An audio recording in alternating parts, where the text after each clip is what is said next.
in China, we used to have the Russian resource system before 1999. And after 1999, we published a new standard. And that standard actually is under the UN framework. This is a standard here. I think it's easy for you to remember. Go this way. You just think about E, F, G. So they got 3 axes there. The 3 axes is E, F, and G. E means economics. F represents feasibility. And G is geology. So for example, you got 1, 1, 1. The first number 1, it means economics, means it's economical. The second one means that they've done feasibility study.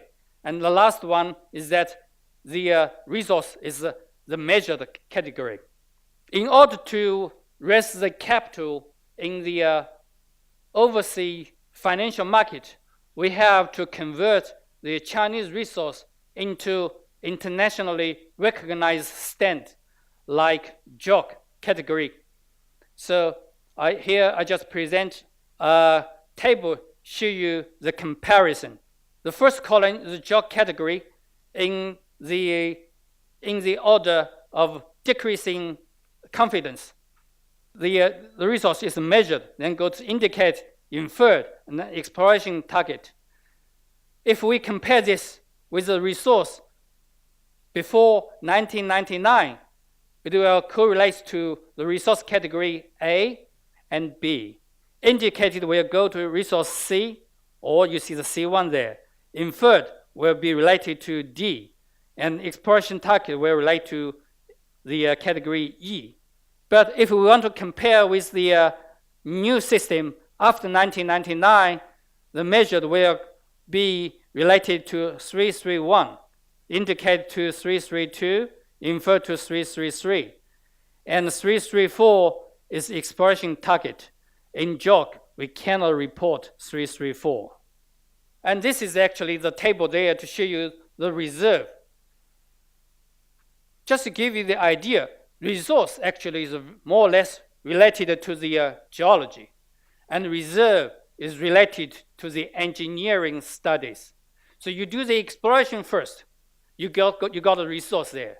So once you have the high category resource, as we say, once you have the measured resource and indicated resource, then you do the engineering study to convert those resources into reserves.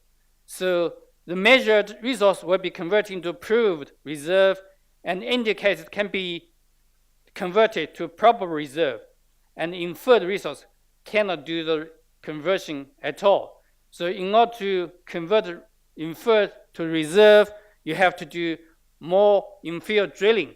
First, you have to upgrade the inferred resource to higher category, for example, to measured or indicated resource. Then you can convert the resource to reserve from that point and onward. Can I quickly ask you about JORC? You mentioned some of the JORC equivalents, but even so, is it an apples for apples comparison to take, for example, 332 and say, well, this is the same as no, that's the an inferred resource? That's not exactly the same. So if we have companies from China, Chinese mining companies listing on the SGX, and they have to obviously file a report alongside it to tell us what the resources are and the reserves, then what sort of adjustments do we as investors need to make? That's where you need SRK to be involved. So we are, just like the Yonglian introduced, that we are just like the big four in the technical side of the project evaluation. So we involved, and then we do the data verification, and we do the independent auditing to ensure to convert the Chinese resource and reserve into JORC standards. They're not 100% equivalent, but they are equivalent in some way. So we have to do our calculation and auditing to convert this one. Okay, so we will, in other words, when we read prospectuses from companies, mining companies that operate in China, we will be able to, do we have to relearn the whole process, or can we just say, okay, well, it's been converted and therefore we can take it at face value. Now you have to read the SRK report. Now You said that, but I'm trying to figure out whether we need extra skills to do it. No, definitely you need. For example, in China nowadays they do the resource estimation and the reserve. Majority they do that based on the hand. They do that when use the AutoCAD. They do not use they use the very, very traditional the method to do that one, and that one cannot be repeatable. For example, if you do that by a different person, that variation is really high.